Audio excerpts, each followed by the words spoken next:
Yuqoridagi videoni diqqat bilan ko'ring. Bu inson haqiqiy qahramon. Videoda yosh qizcha o'zidan elektr tok o'tkazayotgan stalbani qimirlamasdan ushlab turganini ko'rishingiz mumkin.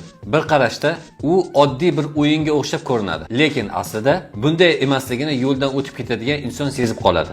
Gap shundaki, bu vaziyatda stalbadagi tok qiz orqali yerga o'tayotgandi. Ya'ni qiz kuchli tok o'tayotgani sabab qo'llarini qimirlata olmay stalbaga yopishib qoladi. Chunki elektr toki mushaklarni falaj qiladi va stalbani ushlagan qo'l ochilmaydi.